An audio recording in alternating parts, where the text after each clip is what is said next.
Miren, la arquitectura es tan noble que se deja envolver de muchas cosas negativas.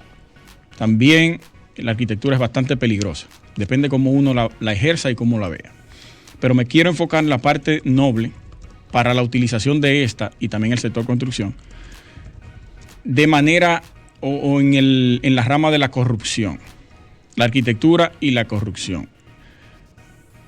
Para el 2002 se creó una ley que es la 7202 sobre el lavado de activos provenientes del tráfico de drogas, que luego fue derogada por la ley 155-17 y ahí se creó el lavado de activos y financiamiento al terrorismo. Si nos vamos a la época de los egipcios, ese autoritarismo que existía en ese momento, desde los primeros asentamientos humanos, hoy más atrás de los egipcios, había un tipo de soborno para que esos pobladores que se acercaban a otras tribus pudieran alejarse y dejarlo tranquilo a quienes vivían en algún lugar. Eso se hacía a través de sobornos, ya sean pieles, carnes, vegetales, quizás hasta mujeres se le entregaban para que se alejaran y dejaran todo el territorio tranquilo y disperso.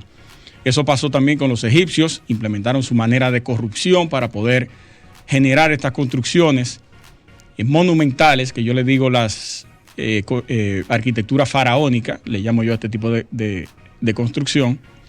También pasaron los griegos, también los romanos, y damos un salto cuántico y caemos al siglo XX. Hitler, Mussolini, Stalin, todos líderes autoritaristas que ejercían el poder y la fuerza como método de persuasión, de presión y de opresión a toda la población, y era una manera de corrupción, de corromper. Pero solo eran corruptos ellos, solo podían hacer ellos. Más nadie podía ejercer ningún tipo de derecho en ese sentido.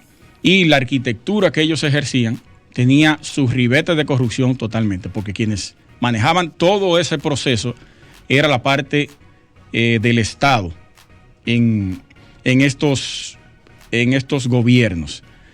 Llegamos aquí, Trujillo también tenía ese mismo modelo de esos líderes autoritaristas, que en algún momento Trujillo desafió a Hitler y buscándolo en el mapa dijo: esto es República Dominicana, y le puso un dedo en el mapa, ya, está destruido. Por suerte lo tomó así y no lo cogió en serio y mandó tropa para acá.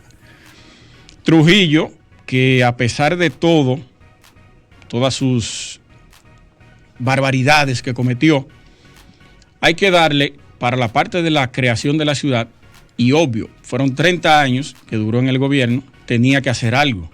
Algo tenía él que hacer. Creó una ciudad bastante moderna, creó el Centro de los Héroes, 1955, que ahí está la sede de la Sociedad de Arquitectos de la República Dominicana. Para mí es uno de los entes arquitectónicos mejor diseñados o con el diseño más contemporáneo, incluso a esta fecha. Trujillo generó una serie de proyectos a nivel nacional que fueron también de la mano, al igual que esos otros líderes anteriores que mencioné, con un ribete de corrupción, pero que solamente lo permitía él. Más nadie podía ejercer este tipo de ejercicio porque le volaba la cabeza. Llegamos al presente más cercano y tenemos aquí varios casos de corrupción ligados al tema de la construcción, que inicié mencionando la ley 7202 y luego que se fue derogada por la 155-17. El caso Odebrecht, que es una de las constructoras latinoamericanas más importantes, incluso se puede también encasillar de las más importantes del mundo, generó 788 millones en sobornos de dólares, entregó a diferentes países, 10 países en América Latina y 2 en África. Hubo este nivel de sobornos, pero la calidad de la construcción de esta empresa es bastante alta, a pesar de todo ese ribete de corrupción que conlleva.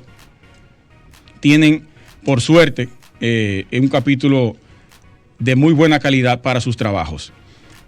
Hubo un artículo el 28 de este mes que dice que la lucha contra la corrupción incentiva a la inversión extranjera. Eso es totalmente correcto. Luego de que se implementara esa ley contra el lavado de activos y antiterrorismo, mermó un poco la parte de la inversión a través del lavado en la construcción, porque ese es uno de los sectores que más se presta para el lavado de dinero, al igual que la música. No quiero tocar ese tema porque es bastante delicado, la música urbana específicamente.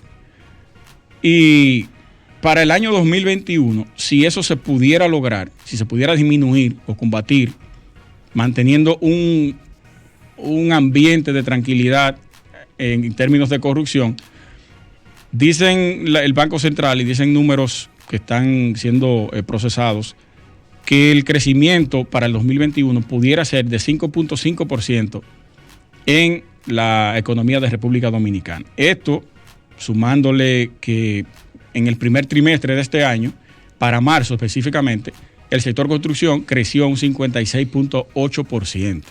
Pero eso también se le debe a que habían proyectos paralizados y se reactivaron nuevamente, y nuevos proyectos que estaban en carpeta se le comenzó a brindar la facilidad de los préstamos y todo eso, y se fue agilizando el tema construcción. Y por eso el sector construcción es el que en los primeros 3 meses de este año, el que más aportó a la dinamización de la economía. Una pregunta que yo hice hace mucho tiempo, a propósito de un artículo que hay en el periódico El País, que si el arquitecto debería saber de dónde provienen los recursos del cliente. Esa pregunta es bastante incómoda, porque lo primero que me dicen a mí no me interesa saber de dónde el cliente saca el dinero. Yo lo que quiero construir. En parte, tienes razón. Tú no puedes, como me dijo alguien, ejercer la parte de fiscal. Ven acá, ¿y de dónde tú sacaste tu cuarto para hacer esta torre? Pero hay una ley ahora. Para eso. Sí, o sea, la ley de lavado de activos, justamente. Sí, pero si tú no...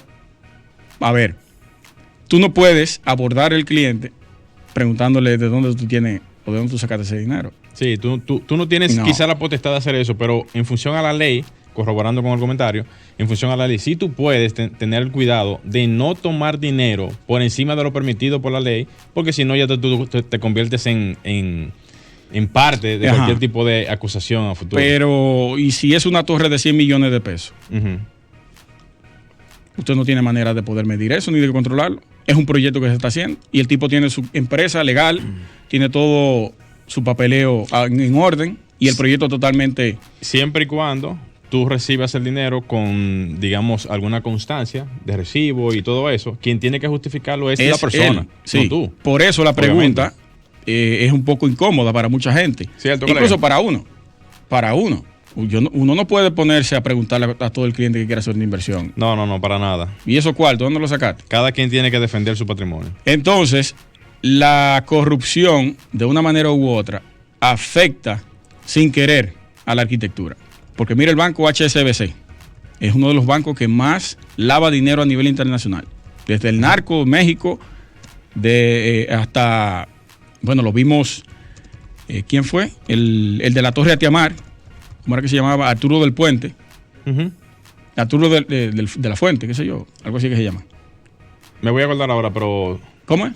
Arturo del Tiempo. Arturo del Tiempo. Sí, ese mismo. Correctamente. Él tenía su dinero también allá en el banco HSBC. Uh-huh. Y luego de que Javier Falciani revelara todo eso en 2015, aparecieron un sinnúmero de personas. Pero la arquitectura, todo el mundo ve esa edificación como un ente corrupto. Uh-huh. Al igual que la Torre Atiamar. Tú pasas por ahí y lo que ve es corrupción desde que tú mires esa torre.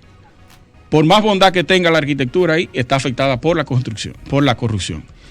Entonces, ahí está el comentario. Quise traerlo a colación a propósito de varios casos de corrupción que tenemos ahora y viviendas que están saliendo a relucir, que ya cuando la gente pase por ahí va a decir, mira, eso fue en base a corrupción, y va a estar afectada totalmente la arquitectura por la corrupción.